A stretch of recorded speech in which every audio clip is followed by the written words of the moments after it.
స్మితా సబర్వాల్ అని IAS officer మన 10 years తెలిసే ఉంటుంది మీకు. మన కేసీఆర్ దగ్గర వర్క్ చేశాను సీఎంఓ ఆఫీస్లో. ఆవిడ ఏం చేశారు, ఒక ట్వీట్ పెట్టారండి, స్పెషల్లీ ఛాలెంజ్డ్ వాళ్ళు ఐఏఎస్కి రాకూడదని. ఐఏఎస్ అంటే నా ఉద్దేశంలో ఆలోచన అండి, ఐపీఎస్ కాదుగా. పరిగెత్తడానికి, దొంగల్ని పట్టుకోవడానికి. ఐఏఎస్ అంటే ఏంటి? మేధాశక్తిని, అనుభవాన్ని, విద్యను మధించి దేశ శ్రేయస్సు కోసము ఒక సలహాపూర్వకంగా వాళ్ళు ఇచ్చే వృత్తి, బాధ్యత ఐఏఎస్, అడ్మినిస్ట్రేటివ్ సర్వీసెస్. దీనికి కాళ్ళతో కానీ చేతులకు కానీ ఏం సంబంధం? అంటే ఫీల్డ్ వర్క్ ఉంటుంది, వెళ్ళవలసి వస్తుంది, ప్రజలతో కలవాల్సి వస్తుంది. వికలాంగులు ఒలింపిక్స్ లో వెళ్ళి మెడల్స్ తెచ్చుకోగాలేంది, స్విమ్మింగ్ చేయంగాలేంది, ఫీల్డ్ వర్క్ కిందకి వెళ్ళలేరండి. మనకు అన్ని ఉన్నాయి కదా అని వికలాంగుల లాంటి మానసిక వికలాంగత్వానికి మనం లోనవుతున్నాం తప్ప, మనకన్నా చాలా గట్టిగా స్ఫూర్తితో ధైర్యంగా వికలాంగులే ఉన్నారండి. ఆవిడ అన్న ఆ మాట వల్ల మనము అన్ని లక్షణంగా అవయవాలున్న మనము మానసికంగా వికలాంగులం. మనం యాక్చువల్గా మనది సకలాంగులం. అది తెలంగాణలో బీఆర్ఎస్ పరిస్థితి మనం చూస్తున్నామండి. ఎమ్మెల్యేలు అందరూ కూడా కాంగ్రెస్లోకి వెళ్తున్నారు, కొంతమంది బీజేపీలోకి వస్తున్నారండి. ఏంటంటే భవిష్యత్తు ఎలా ఉంటుందంటారు? మీరే చెప్పేశారు కదండి, మళ్ళీ నేను చెప్పడం ఎందుకు? అంటే ఇందులోకి వెళ్ళిపోయారు, అందులోకి వెళ్ళిపోయారు, అంతా వెళ్ళిపోయాక ఇంకే ఉంటుందండి. మళ్ళీ భవిష్యత్తుని కింద నుంచి తయారు చేసుకోవడం ఉంటుందండి.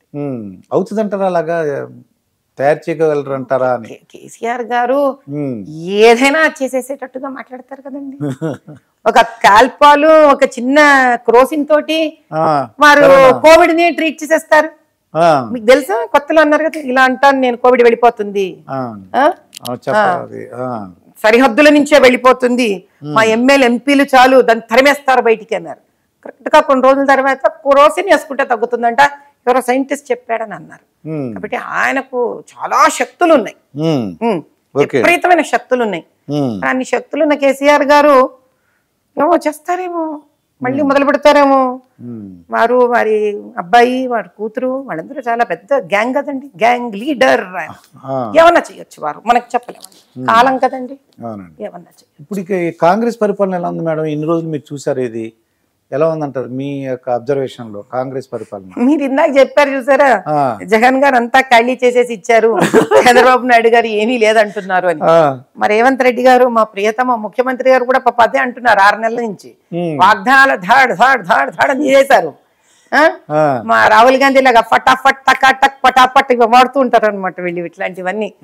అలా పాప ఈయన కూడా ఏదో చేద్దామని చాలా మానవ ప్రయత్నం చేశారు.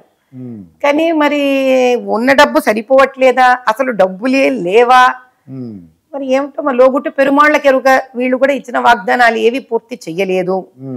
పైపెచ్చు మొన్న ఎలక్షన్స్ లో కూడా గట్టిగా గెలవాలని చాలా శతవిధాల ప్రయత్నం చేశారు.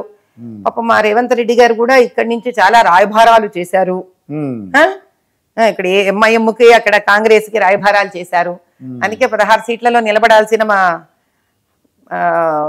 ప్రత్యక్షుల వారు కేవలం 3 సీట్లలోనే నిలబడి, ఇది బతుకుంటే చాలరా దేవుడా జీవుడా అనుకుంటూ ఆ 2 ఓడిపోయి ఇక్కడ మాత్రం గట్టిగా ఇక్కడే ఉండి, సామధాన భేద దండోపాయాలు ఏవైనా పర్లేదు, నిజం లేకపోతే లేకపోయి నికృష్టమైన మార్గంలో అయినా సరే, అబద్ధం చెప్పైనా సరే, మేము విన్నది ఏమిటంటే 1000 అబద్ధాలు చెప్పినా పెళ్లి చేయాలన్నారు.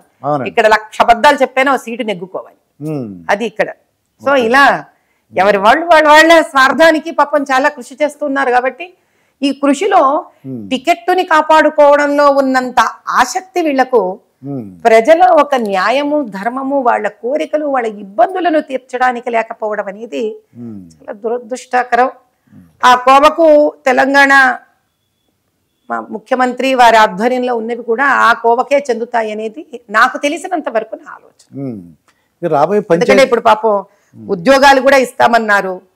ఆ యువకులు కూడా నిరాహార దీక్షలో చేసి పాపం ఇంకా అలిసిపోయారు పాపం వాళ్ళు కూడా. దాని తర్వాత బడుగు వర్గాలకు కూడా దళిత బంధు అని కేసీఆర్ గారు ఆధ్వర్యంలో మొదలు పెట్టారు. ఇక్కడ మొత్తం నాశనం అయిపోయింది, ఏమీ రాలేదు. ఎస్టీలకు ఏమీ రాలేదు. ఇండ్లు అయితే మా ఓల్డ్ సిటీలో వచ్చి చూడండి, ఆ ఫలక్నామా బ్రిడ్జ్ దాటిన తర్వాత ఎస్టీ బస్తీలు ఉన్నాయి, అవి కూలిపోతున్నాయి. చంద్రబాబు నాయుడు గారి టైంలో కట్టించిన ఇండ్లు అంట అవి. ఏ తాతల పురాతన కాలం చెప్పండి, అది నిజంగా కూలిపోయి ఎవరి తల మీద పడుతుందో తెలియదు. అందుకే కొన్ని ఇండ్లు అసలు వాళ్ళు ఉండకుండా దాన్ని ఖాళీ చేసి ఉంచారు వాటిని. ఇలా ఉంది సమస్యలు, ఇబ్బందులు. ఏం చెప్తాం, ఏం మాట్లాడతాం చెప్పండి. గుళ్ళని ఆక్రమించేసుకోవడం. మొన్ననే ఫలక్నమా బ్రిడ్జ్ పక్కన కాళీ దేవాలయం ఉంది, ఎంఐఎం పార్టీ వాళ్ళు కబ్జా చేసుకుంటే దాన్ని నేనే విడిపించానండి. విడిపించా ఎస్సీ బస్తీ వాళ్ళు ఉంటే పాపం వాళ్ళు ఎన్నో ఏళ్ళ నుంచి అంబేద్కర్ కమిటీ వాళ్ళు వెల్ఫేర్ ఆర్గనైజేషన్ వాళ్ళకి అప్పచెప్పడం జరిగింది. ఏదో ఇలాంటి రచ్చబండ కార్యక్రమాలు చేస్తూ ఉన్నాను నేను. ఇది పరిస్థితి. అంటే 16,000 జాబ్లు ఇస్తున్నాము అంటే జాబ్ క్యాలెండర్ ఇస్తున్నాము అని చెప్తున్నారు రేవంత్ రెడ్డి గారు. చెప్పడం వేరేనండి. మీకు దాని గురించి విషయాలు తెలియాలంటే మీరు వెళ్ళండి, యువజన నాయకుల దగ్గరికి వెళ్ళండి, మీరు ఆ యువకుల దగ్గరికి వెళ్ళండి, అన్ఎంప్లాయిడ్ కమిటీలు వాళ్ళ దగ్గరికి వెళ్ళి అడగండి. మీరు ఇప్పుడు ఎవరైనా ఏమన్నా అంటున్నారు అని అంటే మాలాంటి వాళ్ళని పిలిచి ఇంటర్వ్యూ చేయడం మీకు ఎంత ముఖ్యమో, వాస్తవాలు తెలియడానికి మీరు ఆ రంగంలోకి దిగడం కూడా అంతే ముఖ్యం. ఫీల్డ్ వర్క్ అంటాం చూడండి, అది చేసిన నాడే బయట ప్రజలతో కూడా, ఈ ప్రజలు కూడా ముందే మీరు ఒప్పించేసుకొని మాట్లాడించేసుకునే ప్రజలు వర్కౌట్ అవ్వరు. మీరు ఎవరి దగ్గర నిర్భయంగా మాట్లాడగలిగిన యూనివర్సిటీలో ఉన్న యువకులు వాళ్ళందరినీ కూడా అడిగి చూడండి, మీకే తెలుస్తుంది. ఇంకా సమాజం అంతా మీరు కానీ నేను కానీ ఉన్నప్పుడు సమాజం ఇప్పటికి మారిపోయింది మేడం అంటున్నాం. అంటే సహజీవనం అంటున్నారు, కొత్త కొత్త రూల్స్ అనమాట. అంటే కుటుంబాలు ఏమైపోతాయి, పిల్లలు ఏమైపోతారన్న ఒక అంటే కొద్దిగా సమాజ పట్ల స్పృహ ఉన్న వాళ్ళందరూ బాధపడుతున్నారండి.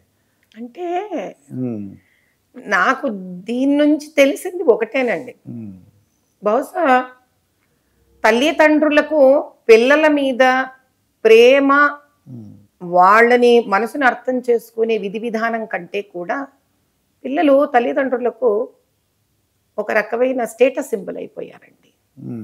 స్టేటస్ సింబల్, పిల్లలు తల్లిదండ్రులకు స్టేటస్ సింబల్.